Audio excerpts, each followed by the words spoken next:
اعوذ باللہ من الشیطان الرجیم بسم اللہ الرحمن الرحیم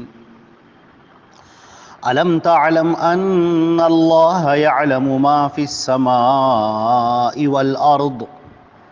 ان ذلک فی کتاب ان ذلک علی اللہ یسیر وَيَعْبُدُونَ مِن دُونِ اللَّهِ مَا لَمْ يُنَزِّلْ بِهِ سُلْطَانًا وَمَا لَيْسَ لَهُمْ بِهِ عِلْمٌ وَمَا لِلظَّالِمِينَ مِن نَصِيرٍ۔ یہ سورہ حج کی آیت نمبر 70 اور 71 ہے، 70 اور 71، اور ترجمہ ان دونوں آیتوں کا یہ ہے: کیا تمہیں پتہ نہیں کہ بے شک اللہ جانتا ہے جو کچھ آسمان اور زمین میں ہے، بے شک یہ سب ایک کتاب میں ہے، بے شک یہ سب چیز اللہ پر آسان ہے، اور وہ اللہ کو چھوڑ کر اس کی عبادت کرتے ہیں جس کی کوئی دلیل نہیں اتاری ہے اور جس کا انہیں بالکل بھی علم نہیں ہے، اور ان ظالموں کا کوئی بھی مددگار نہ ہوگا۔ حضرات گرامی، یہاں پر مخاطب کیا جا رہا ہے ان کفار اور مشرکین کو جو اللہ کو چھوڑ کر دوسروں کی عبادت میں مبتلا ہیں اور اللہ رب العزت کی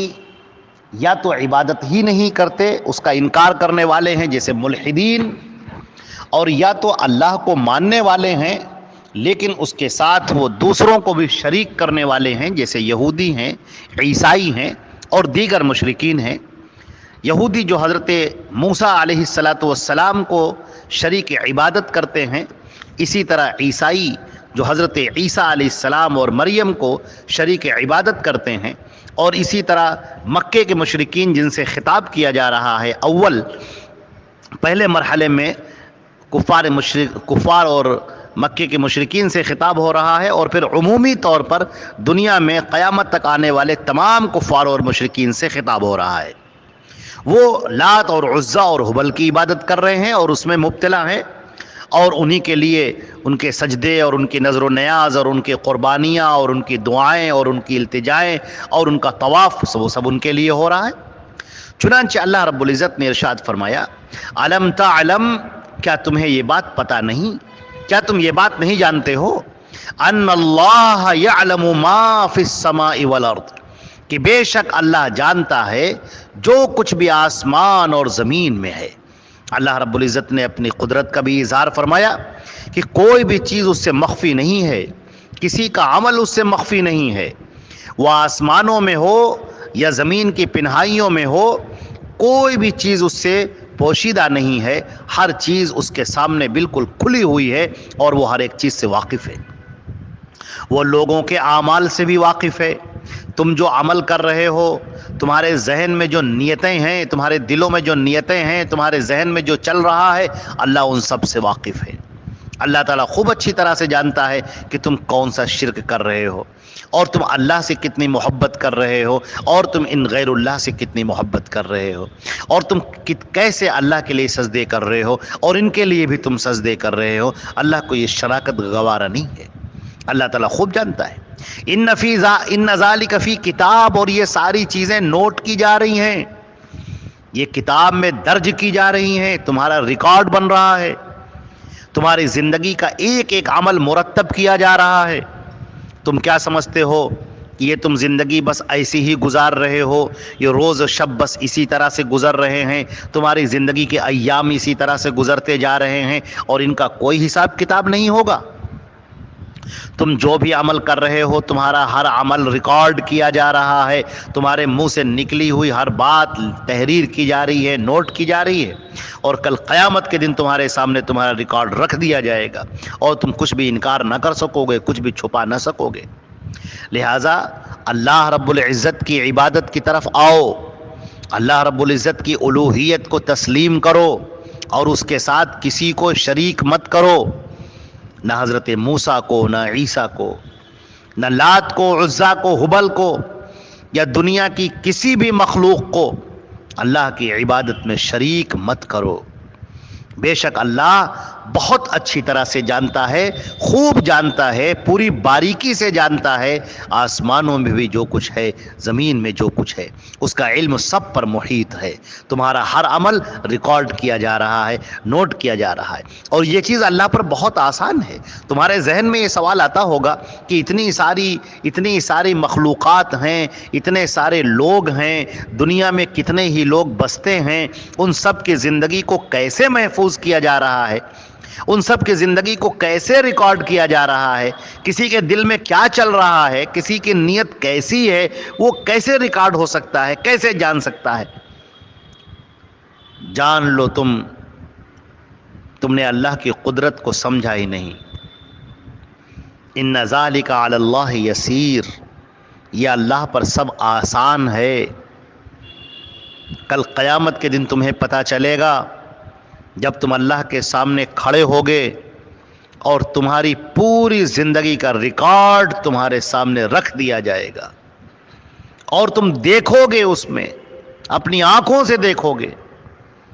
اور تم کہو گے اس وقت کہ ہائے یہ کیسی کتاب ہے، لا یغادر صغیرۃ ولا کبیرۃ الا احصاها، کہ چھوٹی سے چھوٹی چیز، بڑی سے بڑی چیز، سب اس کے شمار میں ہے، سب اس کے حساب میں ہے، سب اس کے ریکارڈ میں ہے، کچھ بھی مخفی نہیں ہے، کچھ بھی چھپا ہوا نہیں ہے۔ وہ عمل جو ہم نے سب کی نگاہوں سے بچ کے کیا تھا،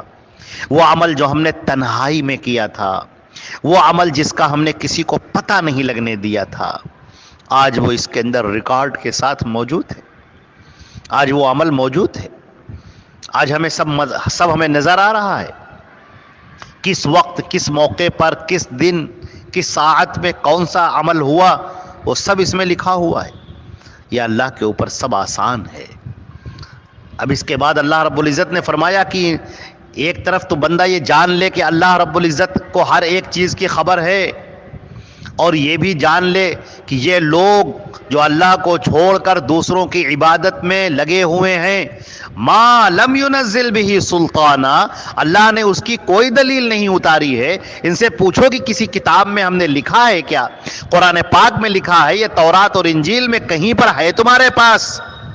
کہ ہم نے یہ اختیار فلاں کو دے رکھا ہے، ہم نے ابراہیم کو یا اسماعیل کو یا لات یا عزا یا حبل کو ہم نے اختیار دے رکھا ہے، یا موسیٰ اور عیسیٰ کو ہم نے اختیار دے رکھا ہے کہ اب دنیا یہی چلائیں گے، اب معاملات یہی سنبھالیں گے، اب اولادیں یہی دیں گے، اب رزق یہی دیں گے، اب تمام دنیا کے نظام کو یہی برپا کریں گے؟ یہ ہم نے کہیں لکھا ہے؟ یہ ہم نے کسی کتاب میں کہا ہے؟ یا ہم نے قرآن پاک میں اتارا ہے یہ؟ تو جب ایسا نہیں ہے تو پھر کیوں اپنی طرف سے تم نے یہ عقیدے گڑھ رکھے ہیں کہ یہ ہمیں دینے والے ہیں، یہ عطا کرنے والے ہیں، یہ ہمیں رزق دینے والے ہیں، یہ اولاد دینے والے ہیں، یہ بگڑی بنانے والے ہیں، یہ مشکل کشائی کرنے والے ہیں، یہ تقدیر کو پلٹ دینے والے ہیں، یہ حالات کو تبدیل کر دینے والے ہیں؟ یہ تم نے کیوں اپنے ذہن سے سمجھ رکھا ہے؟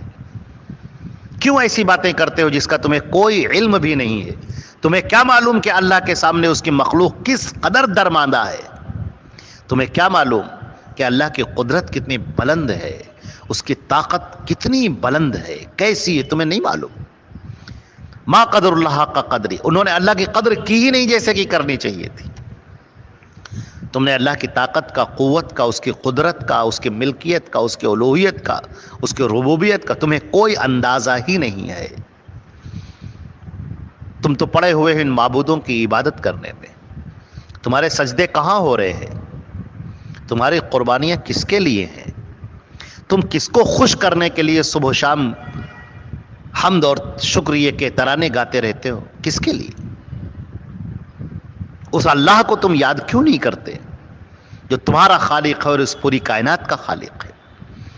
جس نے تم پر احسان کیا ہے کہ اپنے رسول کو بھیجا، حضرت محمد مصطفیٰ صلی اللہ علیہ وسلم کو، اور ان کے ذریعے سے تمہیں اپنی مرضی بتا دی،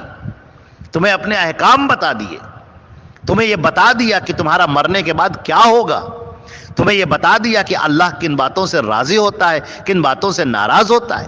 تمہیں یہ بتا دیا کہ یہ اللہ کے اتارے ہوئے احکامات ہیں، جو ان پر عمل کرے گا وہ اللہ سے قرب اختیار کرے گا، وہ اللہ کا محبوب ہو جائے گا، اللہ اسے اپنی جنت میں داخل کرے گا، اور جو ان احکامات کو توڑے گا، اس کا انکار کرے گا، اس کو پس پشت ڈال دے گا، اسے جہنم کی گہری وادیوں میں ڈھکیل دیا جائے گا۔ کیا تمہیں اس کا علم نہیں؟ تم ایسی باتیں کرتے ہو جس کا تمہیں کوئی علم نہیں ہے، کوئی دلیل نہیں تمہارے پاس۔ اللہ نے یہ باتیں نہیں اتاری ہیں کہ تم ان معبودوں کی عبادت کرو، ان لوگوں کی عبادت کرو، یہ سب مخلوقات ہیں، ان عاجز اور درماندہ کی عبادت کرو، ان کو تم اپنی حاجت روائی کے لیے اور مشکل کشائی کے لیے پکارو۔ اور اگر تم ایسا کرتے ہو تو بہت ظالم ہو تم، یہ بہت بڑا ظلم تم کر رہے ہو۔ اللہ نے ارشاد فرمایا دوسری جگہ پر، الذین آمنوا ولم یلبسوا ایمانہم بظلم، وہ لوگ جو ایمان لائے اور ایمان لانے کے بعد اپنے ایمان کو ظلم سے نہیں ملایا، اس ایمان میں ظلم کو داخل نہیں کیا۔ بخاری شریف کے اندر روایت موجود ہے کتاب التفسیر میں، صحابہ کرام نے عرض کیا اللہ کے رسول، قرآن پاک کی اس آیت میں ظلم کا کیا مطلب ہے کہ جو ایمان لائے اور پھر انہوں نے اپنے ایمان لانے کے بعد ظلم نہیں کیا، ظلم سے ایمان کو نہیں ملایا، اس کا کیا مطلب ہے؟ جن کے لیے اللہ نے بلند درجات کا وعدہ کیا ہے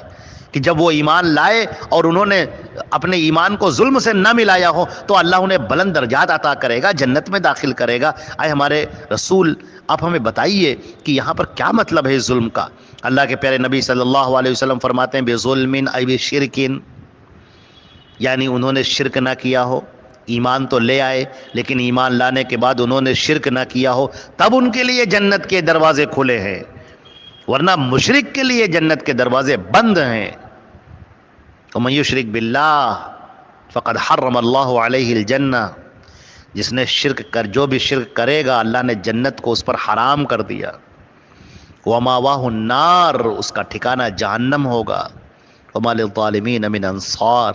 اور ان ظالموں کے لیے کوئی مدد کے لیے نہیں آئے گا۔ یہاں پر بھی اللہ نے فرمایا وما للظالمین من نصیر، اور ان ظالموں کے لیے، ان شرک کرنے والوں کے لیے، اللہ کی الوہیت میں، اس کی عبادت میں دوسروں کو شریک کرنے والوں کے لیے کوئی مددگار نہ ہوگا،